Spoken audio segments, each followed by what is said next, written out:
Starting a business can seem like a daunting task, unless you have a partner like Shopify. They have the tools you need to start and grow your business. From designing a website to marketing to selling and beyond, Shopify can help with everything you need. There's a reason millions of companies like Mattel, Heinz, and Allbirds continue to trust and use them. With Shopify on your side, turn your big business idea into... Sign up for your $1 per month trial at shopify.com/special offer.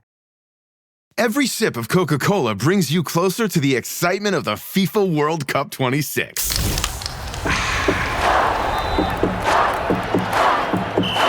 Because nothing compares to the joy. So grab a Coke and drink in the FIFA World Cup 26. No purchase necessary. 13 plus in 50 U.S. states and D.C. with a web-enabled device. Ends March 1st with 8 entry periods. Rules at cokeurl.com/soccer rules.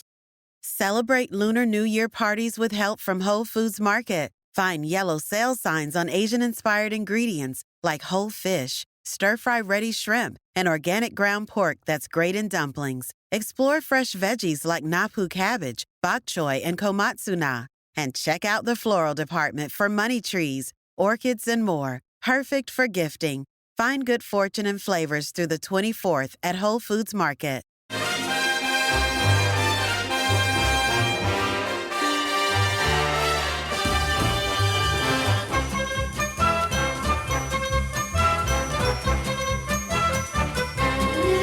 Hello everyone and welcome to How Are The Podcast. It's Gav and you join us from a windy, blustery, slightly cold Hilton Garden, and you can probably hear the wind in the background.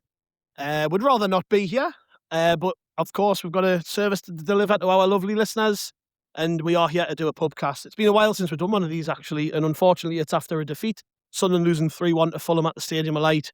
We were poor, let's be honest. For a while we were in the game, then things just kind of escalated, probably could have got worse. 2 goals from Jimenez, 1 goal from Iwobi, I think, and Enzo Lefebvre penalty were all that were in it for Sunderland. Yeah, not a great day. We're all a bit down. I mean, I've just been for a piss there before I came outside, and the looks on people's faces, you can just see, like, people are just sick as a chip. Wasn't great. I'm here with Johnny and Sam. All right, lads, how are you feeling? Top of the world, mate. Fucking cannot wait to get started. I'm off work next week, so fine. So you don't have to say any mags at work or anything, yeah. Yeah. Well, like I say, not great from us today. I thought in the first half it was a competitive game. I thought both teams were physical. That was all that was really in it. Wasn't a lot of chances either way. At half time, I was thinking, well, you know, if we pick it up a little bit second half, we might be able to get something from this. And it was just poor early on that second half. They get the first goal, which was the second goal was a penalty, wasn't it? Remind us of it. Yeah, so the first one, header off the corner. First one free header off a corner. Second one a penalty, which was definitely a penalty, but we'll come on to that. And third one, poor. But I just think, like, there was you could tell by the feeling in the ground today. I mean, it was empty by full time. I mean, I presume you two, like me, waited till someone just emptied a load of bottles in the background there. Presume you was like me, stayed till the end, but I think you'd have been better off staying till the end if you wanted to get your car on time. There was probably more seagulls in the ground actually than there were Sunderland fans. Out where we were, there was about 30 seagulls just hovering about, which is normally a sign that the ground's emptying. Yeah. Which about said it all. Johnny, I think it was poor, wasn't it? Yeah, I think you summed it up pretty well, to be honest. The first half, we were definitely in it. You know, it was a live contest. It felt like, you know, could go either way. But second half, in a rare display for a Labris Sunderland team as well, we came out second half and started exactly as flat as we ended the first half. You know, like, I think the very first thing that happened in the half was a diagonal ball and Getrauda misses a header. Like, not to dig him out, but just that summed it up. We started it as we'd ended the first half. Gave nothing really for people to get behind in the second half either. Like, I agree that, you know, the ground was empty by full time. The fans, by and large, weren't great today. The atmosphere was pretty flat. Like, Sunday early game, it always tends to happen, but the players gave nothing to lift it either. And then, you know, second half, late on in the second half, we were just so devoid of ideas. It got to the point where it was almost painful watching us try and think of what to do going forward, because nobody had a clue. Yeah. There's no plan, and The injuries didn't help. It was just one of those days where it feels like everything goes against you. Yeah. Well, that was it. Once players started dropping, you just think, oh, it's another day. The passing wasn't as crisp as it normally is. At half time, I was fuming with the referee, actually. It was, I mean, as I sit here now, I'm not blaming the referee for us getting beat, but I thought he was atrocious. Terrible. Craig Pawson, he's the worst referee in the Premier League by an absolute mile, by the way. Every referee. They're not all called Craig Pawson. Like, they're all just shy. No, in my nightmares, they're all called Craig Pawson. Yeah, but Sam, it was, like we've said, I mean, we can't sit here and sugarcoat it. It was poor in that second half, wasn't it? Yeah, it was poor. I think it's not a positive, but I think the only way I can describe it is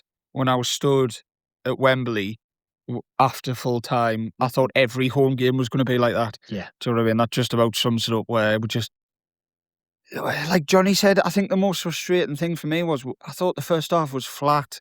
It would seem like two teams trying to figure each other out, but also doing nothing. And at half time, I was saying to my dad, no, but Labrie, he works teams out and then we'll come out. And we came out the same, which was weird, like Johnny said. And I just think, I don't know where it came from, but I don't know why we look so vulnerable from set pieces. Like, Roofs used to come out and claim every ball. Now it's all on top of him.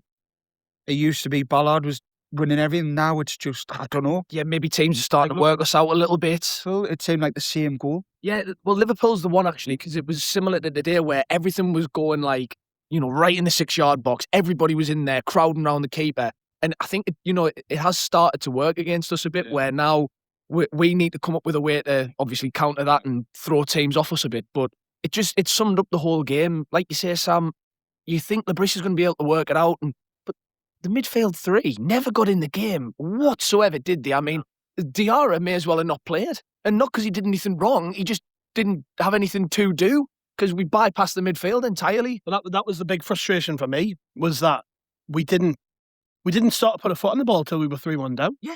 It was all good. It was all being pumped into the channels, into Broby. And I'll be honest, I think Bassey was outstanding for them. He was a dirty bastard at times, mind. He got away with quite a lot. But he was just physically really, really good. And we were trying to knock the ball in behind. We were trying to, we were trying to do what we've done to teams quite often this season, where we just dominate them physically and push ourselves up the pitch that way. And it just didn't work. To give a bit of credit to Fulham, mind, they did press us really well. They were pressing high, and they were still doing it even in the 90th minute when they were 3-1. I think that's something we have to say. Fulham were great today, I thought. Fair play to them. The first half, even, they could have cut us open 3 or 4 times when, the last touch or whatever wasn't quite there. Yeah. As an away performance, that's what you want, though. You want to go there first half, keep the crowd quiet, then get into them a bit. And I think that's what they did. Genuinely, I thought they were really good. And I turned to my mate when Kevin went off and they brought on Bob, and I was like, that's a £50 million winger or whatever he is for a £40-odd million winger. Fulham are a good side. They've got good players. Every team in this league does. I mean, in midweek, I watched Wolves take points off Arsenal. Every team in this league is capable of taking points off other teams. But you've got to be prepared for that. And there was just something about us today in that second half where I just felt like we were flat. I mean, even the introduction of Xhaka, maybe for 5 minutes or so, we were a bit more up, and we got the goal back from the penalty. And you saw the players, particularly Siddiqui and Isidore, they were throwing their arms up at the crowd to say, come on, let's go. As well, but then the football didn't match that intensity. So we get the goal back at 2-1, and we were knocking it around the back four. And I'm thinking, just get into them a bit, get it forward. It was absolutely infuriating me when we were playing little triangles on the halfway line on the right-hand side or the left-hand side in the 85th minute when you're chasing the game. I understand that you cannot just instantly decide, okay, we're going to put the ball in the box now, because it's quite hard to get the ball in the opposition box and get a chance because teams are trying to stop you. We weren't, like you say, the intensity should have been there and it wasn't. We weren't direct enough. We weren't quick enough. Everything was slow all day. That was the overriding sort of feeling I got watching it, was just like the tempo is completely absent. I'm sorry for bringing it up, but I'm not naming it. You cannot miss that chance at 0-0. Yeah. One of those chances. Yeah. Well, that was a big moment in the game. I need to say, back, I'm at the other end of the ground with, but did he hit the post? Just missed. Did he? I think it just went. Just went wide? Well, I mean, it's a great chance, and at 1-0, it's a different game. And that's the margins in the Premier League. I mean, you look at Fulham, they probably had 3 chances, and they put them away. We're still, maybe this is because we're new to the league, maybe it's because we're a little bit disjointed with injuries, I don't know. But it's that clinical quality that top level players have. Like Iwobi puts that chance away. To be honest, he still had a lot to do to finish it, and it was a great finish to make it 3-1. But that's what experienced Premier League footballers can do. How good was Wilson as well? Just Yeah. there, Wilson. Sorry, carried it, Alan carried Wilson it, wasn't and very then, good. and then the perfect time between two players, Yeah. perfect pass. But- do you know what I mean? I Absolutely. mean, let's quickly go through the goals because we kind of have to. The first one, you've kind of touched on it already, Sam. Just we've become really vulnerable from set players.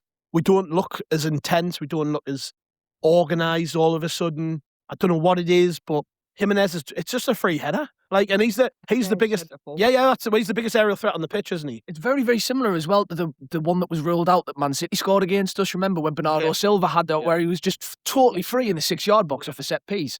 How we've not heeded that warning, I don't understand how we're still letting that happen. That's obviously something to address. But on top of that, this is like the 4th or 5th game in the last 7 or 8 where we've conceded 3. So obviously that's a trend, unfortunately. Does it ever feel like you're a marketing professional just speaking into the void? But with LinkedIn ads, you can know you're reaching the right decision makers, a network of 130 million of them, in fact. You can even target buyers by job title, industry, company, seniority, skills, and did I say job title? See how you can avoid the void and reach the right buyers with LinkedIn ads. Spend $250 on your first campaign and get a free $250 credit for the next one. Get started at linkedin.com/campaign. Terms and conditions apply. The world moves fast. Your workday, even faster. Pitching products, drafting reports, analyzing data. Microsoft 365 Copilot is your AI assistant for work. Built into Word, Excel, PowerPoint, and other Microsoft 365 apps you use. Helping you quickly write, analyze, create, and summarize. So you can cut through clutter and clear a path to your best work. Learn more at Microsoft.com/M365 Copilot. The second goal, the penalty, there's 2 bits to this. It was definitely a penalty. I watched it back on the screen. It was a foul, right? But in the build-up to that, the referee gives a free kick for a foul, which was never a foul. Hume wins the ball cleanly. Harry Wilson goes down like he's been shot. Yep. The referee takes probably 3 or 4 seconds to think. The linesman doesn't give it, unless he's taught him in the earpiece, but the flag never went up. And they get a free kick, and then they take the free kick, and then they win a penalty from it, and it's a good penalty, but there's 2 bits to that. Yes, it was a penalty, but it shouldn't have been a free kick. And I mentioned Pawson before. I thought he was atrocious, genuinely. But again, we probably still lose that game whether he's refereeing it or not. If he gets every decision spot on, we still lose. Yeah. And I think that's the main takeaway, isn't it? Today it was self-inflicted in the end. Because I think a good team today beats Fulham. Because as much as we've given them the flowers a little bit, and they were good at times and they had quality, a good side there beats them. Well, you would average Premier League team. Yeah. Well, you were talking about this on the preview with Chris. I think you said something along the lines of on our very best team, we might get something off a top team. Or sometimes, most time, even at your very best, you're not going to get anything off a top team. But this isn't one of those. Yes, this wasn't one of those days where Fulham played very, very well. Fair play to them. But we were poor, and that's when you get battered. The third goal came as a result of us piling people forward, which I kind of understand at 2-1 with the game running out. But at the same time, I'm screaming at Xhaka, going, Xhaka, just fucking tackle him. Take him out, foul him, take the yellow card, make a tackle. Or even Hume was closing him behind. Could maybe just the little clip on the ankles on the way past. Dad's reappeared. That's all he was hit. Well, not in the best of ways what he has put up. But he just hit him. Do something. Xhaka's jockeyed them for a good 20 yards. And I'm thinking the ball's there to be won. Make the tackle. If you get me to look silly, whatever. If you give a foul away, whatever. Do not concede another goal. Where Wilson wants to be, innit? Yeah, they're Wilson again. Yeah. And I just think I expect more of a player of Xhaka's ability and experience. Maybe that's the rustiness of not playing. Maybe that I don't know, because we were all expecting him to start today, of course. And then it's game over. But even then, at 3-1, the referee, the fourth official, puts 9 minutes on, and I'm like, you know what it is? We are technically still in this game. It's 3-1. There's 9 minutes of injury time. Get another, get another goal in the next couple of minutes, and it's game on. But it was a bit like what I said before. We're 3-1 down, 9 minutes on the clock. You've got nothing to lose at that point. Yeah, and we're knocking it around at back. And I'm like, where is that? I watch other teams in the Premier League, and maybe this is something we need to learn. But I watch other teams in the Premier League where that they're in that situation. Maybe they're getting beat 1-0 or 2-1 or whatever, and there's time running out on the clock, and they just make it hell for the other team. All you do there is you play off Ballard. That's all you do. Yeah. That's what the Max would do with Burn.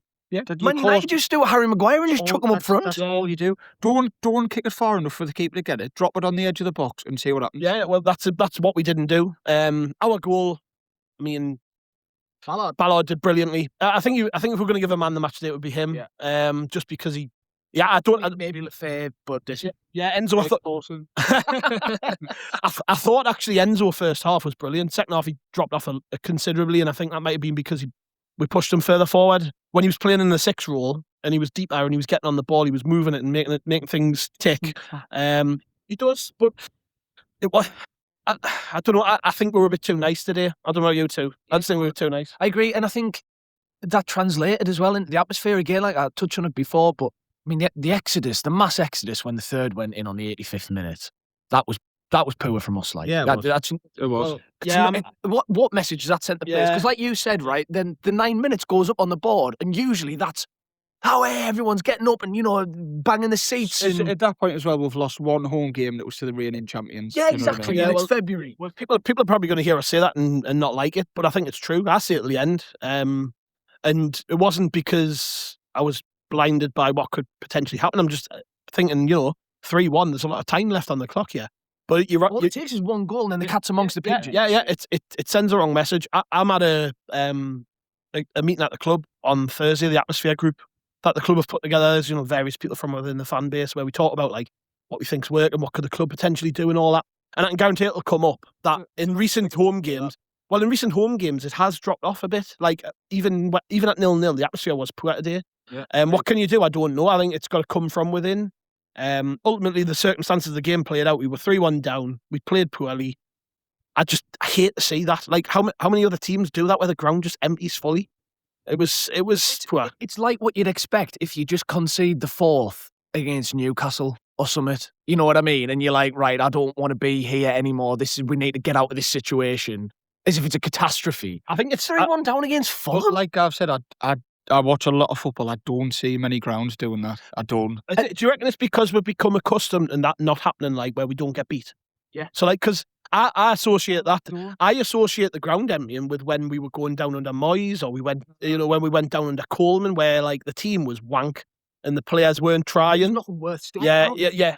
So they've been a couple of months. Like I think it's entitlement. I do. I think definitely some of it's entitlement, but the bigger thing is right. Like underlying all of this is it affects the players. It affects the team on the pitch because that 9 minutes going up on the board and a swell of energy from the crowd, that would have got the players motivated and going again. I think the people who were still left in the ground at 2-1, I think once it went to 3-1, that was the admission of, we've lost now. Yeah. And like, but I wouldn't accept that from the players. I wouldn't accept that from the players. I wouldn't like if the players at 3-1 just go, well, game over, and then just sits down.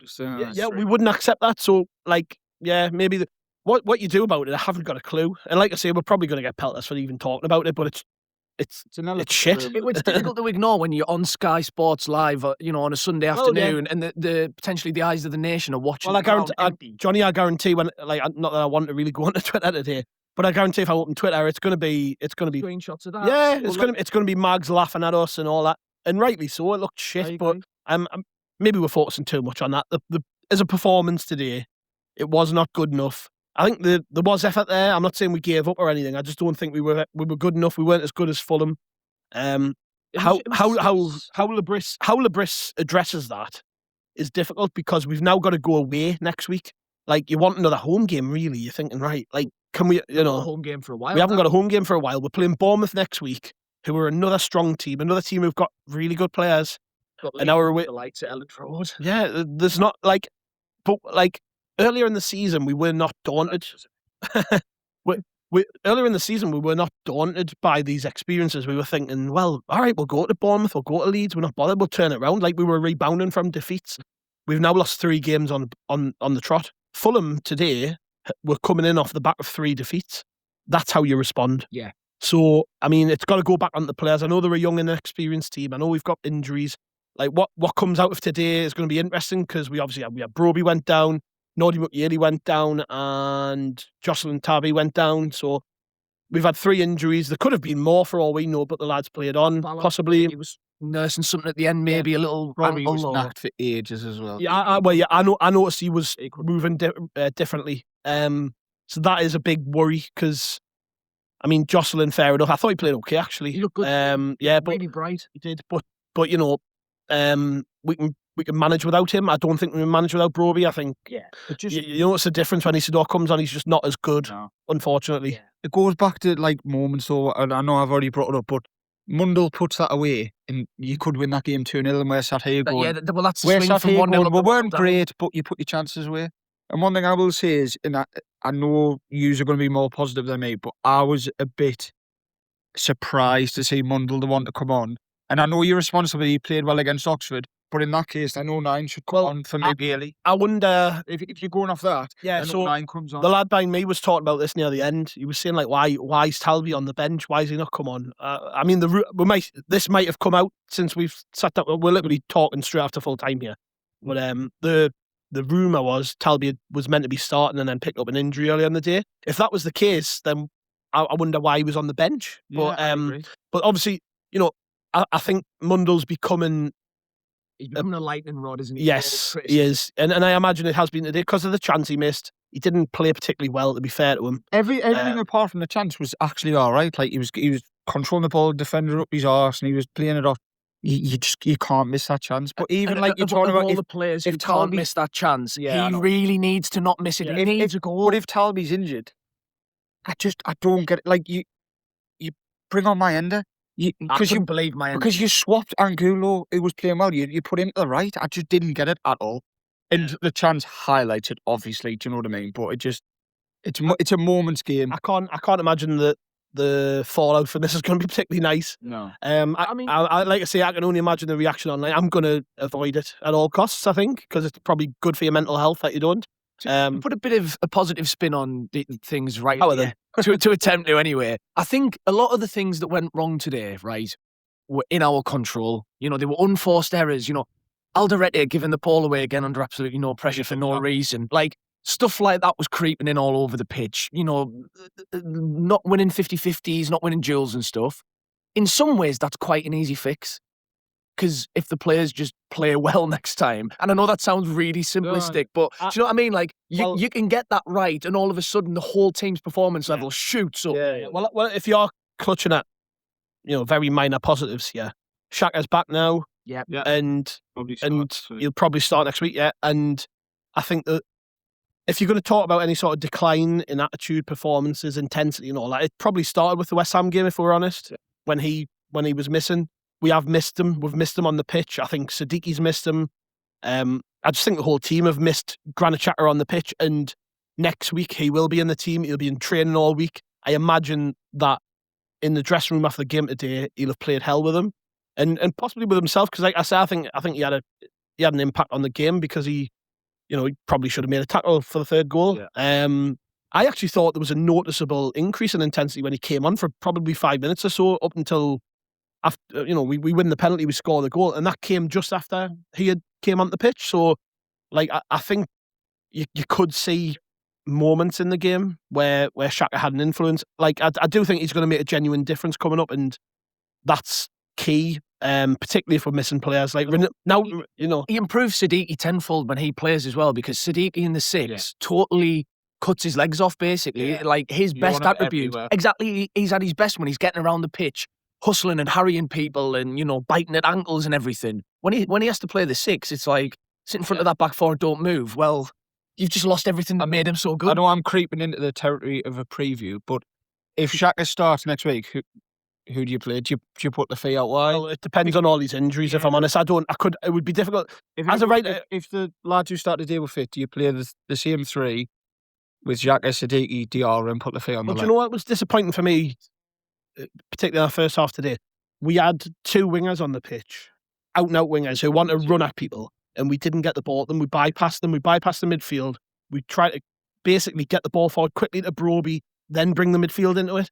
I want to see us get players like that on the ball. I want to see what Angulo can do running at people. I want to see. He's showed moments in mind. Yeah, I've got no problem with him. We're trying to go back to front too quickly when we should be going side to side more quickly, and then dragging the space, getting the wingers on the ball. My mate said that about when Xhaka came on. He said, "Look at the difference getting the ball side to side here." No, it's night and day, isn't it? Night and day. I'm going to give people PTSD here, but what era was it where we were playing like Job up front and we didn't play with centre forward? 23, then we 24. played with a centre forward and just didn't give them the ball.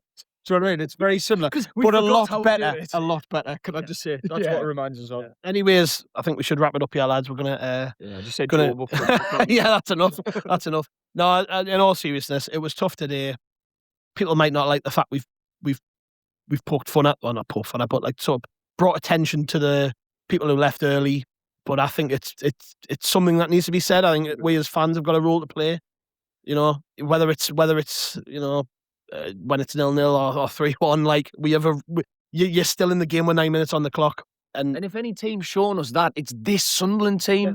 You know, you can't be the team with till the end as your slogan, and then you can't actually even stay at the end of the match. Like, you can't do that. No, he's completely right. Yeah. But anyways, enough about that, lads. Let's get ourselves away. It's freezing out here.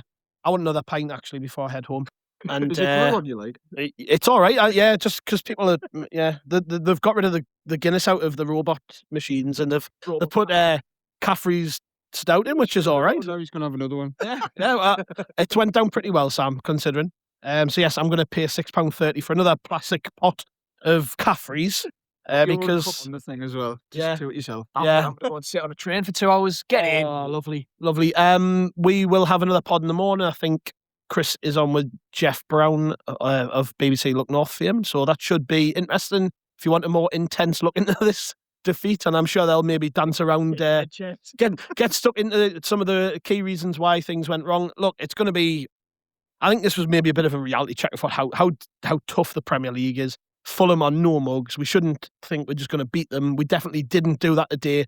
Fulham came. They've done a job on us.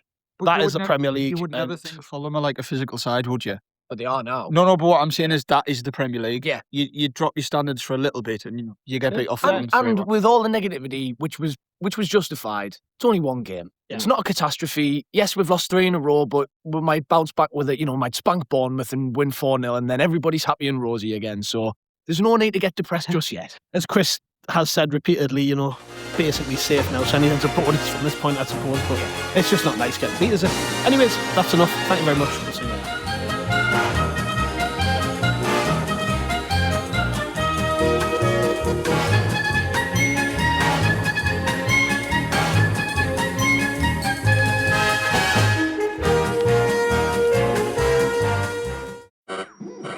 We interrupt this program to bring you an important Wayfair message. Wayfair's got style tips for every home. This is Styles McKenzie helping you make those rooms sing. Today's style tip. When it comes to making a statement, treat bold patterns like neutrals. Go wild, like an untamed animal print area rug under a rustic farmhouse table from Wayfair.com. Arr, fierce. This has been your Wayfair style tip to keep those interiors superior. Wayfair, every style, every home.